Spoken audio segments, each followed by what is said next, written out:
अस्सलाम वालेकुम, खुश आमदीद and a very good morning to all of you. क्या हाल चाल हैं आप लोगों के? दुआ हमेशा की तरह यही कि आप जहां होंगे खैरियत से होंगे, अपने दिन का आगाज़ भरपूर तरीके से कर रहे होंगे।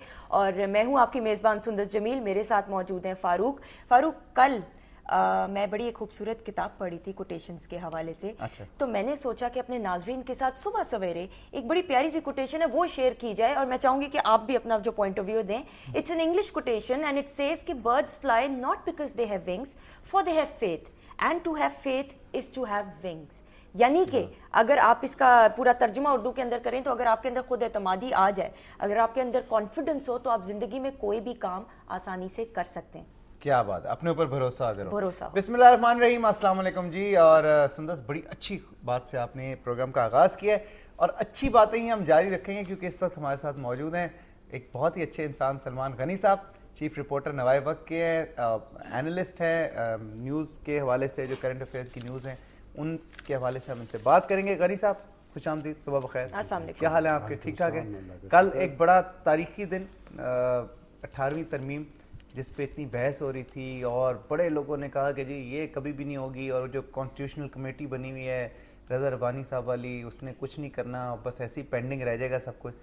वो सिफारशात भी हो गई मंजूर, उनको बिल भी बन गया, असेंबली ने भी अप्रूव कर दिया। क्या कैसे देखते हैं आप? ये इसे मेरा नहीं, मेरा ख्याल पाकिस्तान की सारी कौम ने, सारे तबकात ने इस इक़दाम को खुशाइंद करार दिया, और मैं समझता हूँ कि पाकिस्तान के अंदर जमहूरी और सियासी इस्तेहकाम के लिए ये एक अहम कदम है। और सबसे जो मैं समझता हूँ इम्पोर्टेंट बात ये थी कि पाकिस्तान की तमाम लीडरशिप, तमाम पॉलिटिकल पार्टीज़ के ज़िम्मेदारान इकट्ठे बैठे हैं, और ये मुशावरत का हुस्न है कि जब भी सियासतदान इकट्ठे बैठते हैं तो उसका नतीजा हमेशा मुस्बत होता है। और ये जो 18वीं तरमीम है, मैं समझता हूँ कि इससे सियासी इस्तेहकाम, जमहूरी इस्तेहकाम, और अब इस सारे अमल को इक़्तिसादी इस्तेहकाम की तरफ बढ़ना चाहिए। चूँकि पाकिस्तान के अहले सियासत से लोगों ने तवक्कुआत कायम की हैं, मुंतखब हुकूमत है, और इस एतमाद को, अभी आप खुद एतमादी की बात कर रहे थे, तो मैं समझता हूँ कि पाकिस्तान की लीडरशिप को एक दफ़ा फिर एतमाद मिला है। इस एतमाद को अब जो पाकिस्तान के सुलगते मसाइल हैं, जो अंदरूनी और बैरूनी चैलेंजेस हैं, उनके लिए इस्तेमाल में लाना चाहिए। जानना चाहूँगा स्पेसिफिकली कि अब इसके बाद, जैसे कि आम परसेप्शन थी कि सदर के पास बहुत ज़्यादा पावर्स हैं, अब सदर का किरदार इसके बाद, ये पास होने के बाद क्या रह जाएगा? बिल्कुल सेरेमोनियल, कोई पावर नहीं होगी, मतलब एक फिगर हेड होगा, या अभी भी उनके पास कुछ ऐसी पावर मौजूद है? पीपल्स पार्टी के चेयरपर्सन नहीं, पार्टी चेयरपर्सन नहीं, सदर का तो अब कोई इख्तियार नहीं, अब तो चीफ एग्जीक्यूटिव के पास पावर्स आ गए, और चीफ एग्जीक्यूटिव की पावर्स भी पार्लियामेंट की पावर्स कहलाती हैं कि पार्लियामेंट बाख्तियार हो गई है। पार्लियामेंट बाख्तियार हो गई है, अब पार्लियामेंट को अपना रोल अदा करना चाहिए, इसमें कोई शक नहीं। अभी देखें ना, 1-1.5 साल पहले पाकिस्तान का एक बहुत बड़ा मसला जो है दहशत गर्दी था।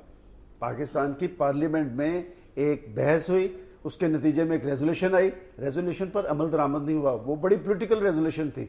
उसमें उन्होंने जो इक़दाम तजवीज़ किए थे, शायद ये ऑपरेशन की नौबत ना आती। एक और ये इसमें है जी क्लॉज के 5 से 16 साल के बच्चे की मुफ्त तालीम, और उस पर अमल दरामद होगा।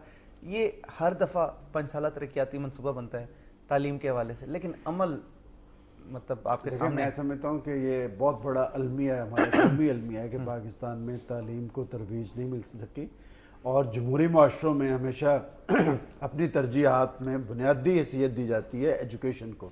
अगर तालीम पाकिस्तान के अंदर होती तो आज जानी सूरत हाल से 2-4 ना होते।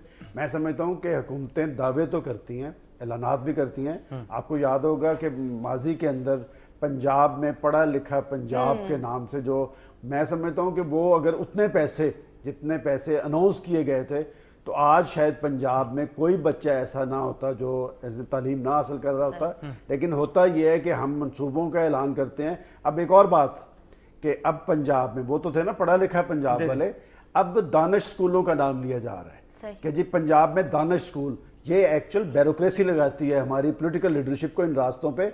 उन दानिश स्कूलों को, वो सिर्फ 6 स्कूल बनेंगे, लेकिन उन पर करोड़ रुपया खर्च करेंगे, और वो जो 60,000 स्कूल हैं जो पंजाब में, जिनमें बुनियादी सहूलतें भी नहीं हैं, उनसे सरफे नज़र बढ़ता जाए। गनी साहब, हमें ज्वाइन किए ख्वाजा साद रफीक साहब ने, पाकिस्तान मुस्लिम लीग नवाज के एक रहनुमा हैं। अस्सलाम वालेकुम साद भाई।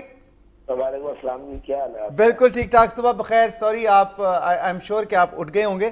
ساتھ بھی بات ابھی ہو رہی تھی 18ویں ترمیم کے حوالے سے. سب سے پہلے تو آپ کو مبارکباد کہ آپ ایز اے پارلیمنٹیرین ایک بہت بڑی achievement, first time in the history. دوسری بات جو ہم کر رہے تھے جس کے لیے ہم نے آپ کو زحمت دی وہ یہ تھی کہ سیاسی پارٹیز میں جو الیکشن والی کنڈیشن تھی اس سے نرم کر دیا گیا ہے، وہ اب ایک مسٹ کنڈیشن نہیں ہے. اس حوالے سے آپ نے غالباً اس کو اپوز کیا، اس کی کیا وجوہات تھیں اور آپ کے خیال میں کیا یہ ہونی چاہیے یا نہیں ہونی چاہیے؟ صلی اللہ الرحمن الرحیم. صبح اٹھانے کا شکریہ. میں آج مسلسل دوسری بار آپ نے اٹھایا، اس کے آپ کا میں بہت شکریہ ادا کرتا ہوں. سر آپ دیکھیں کتنا پسند کرتے ہیں ہم آپ لوگوں کو. آپ کی بڑی مہربانی. گزارش اس طرح ہے کہ ایک تو یہ جو آئینی پیکج ہے اس کی شک نمبر 6 جو تھی اس میں تھا کہ آئین کے آرٹیکل 17 جو ہے اس میں کچھ امینڈمنٹس کی گئی تھی اور وہ کنسنسس کے ساتھ تھی. تو وہ جو امینڈمنٹس تھی اس پہ ہم نے اپنی پارٹی کے ساتھ سٹینڈ کیا. میں ذرا پہلے مسکنسیپشن تھا وہ کلیئر کر دوں. جو ووٹ کیا ہم نے اپنی جماعت کے ساتھ کیا، لیکن ایک تجویز جو تھی وہ کشمارہ طارق صاحبہ نے پیش کی تھی کہ ان کا پارٹی الیکشن کو بھی اس میں ایڈ کر دیا جائے. اس میں ہم نے کشمارہ طارق صاحب کی حمایت ضرور کی ہے. ہمارا یہ خیال تھا، خاص طور پر میرا بھی یہ خیال تھا کہ انٹرا پارٹی الیکشن کی اگر کوئی ممبر تجویز دے رہا ہے تو اس میں کوئی قباحت نہیں ہے. بہت بہت شکریہ آپ کا خواجہ سعد رفیق صاحب ہمیں صبح صبح جوائن کرنے کا. میں صاحب ایک اور پوائنٹ جو امپورٹنٹ تھا وہ یہ تھا کہ ہر صوبہ اب اپنی مرضی سے قرضہ لے سکتا ہے باہر سے. تو اس حوالے سے میں یہ پوچھنا چاہوں گا کہ کیا یہ ایک بہت بڑا ویب نہیں کریٹ کر دے گا؟ آلریڈی اوور ڈرافٹ اتنے زیادہ ہیں اور جب اگر آپ انہیں خود اس معاملے میں خود مختاری دے دیں گے تو پھر تو زیادہ پرابلمٹک ہے. جہاں پر یہ انہیں اختیار دیا جا رہا ہے وہاں پر انہیں ٹیکسیشن بھی بہتر بنانے کے لیے کہا جا رہا ہے کہ دیکھیں یہ نوبت کب آتی ہے جب آپ وصول ہی نہیں کرتے. جہاں پر ٹیکسیشن بہتر ہوگی تو پھر شاید یہ نوبت نہیں آئے گی. ٹھیک، بہتر ہو جائے گا. تھینک یو سو مچ غنی صاحب آپ کا. آئی تھنک بہت سارے امپورٹنٹ ایشوز پہ بات ہو گئی آج. بہت ہو گئی اور بہت سے رہ بھی گئے ہیں، لیکن کیونکہ آج 18ویں ترمیم ایک بہت اہم خبر تھی اس حوالے سے بات چیت کرنا ضروری تھی. غنی صاحب آپ سے نیکسٹ ویک میں انشاءاللہ تعالی ملاقات ہوگی جلدی اور باقی خبروں میں بات کریں گے. بہت شکریہ جوائن کرنے کا.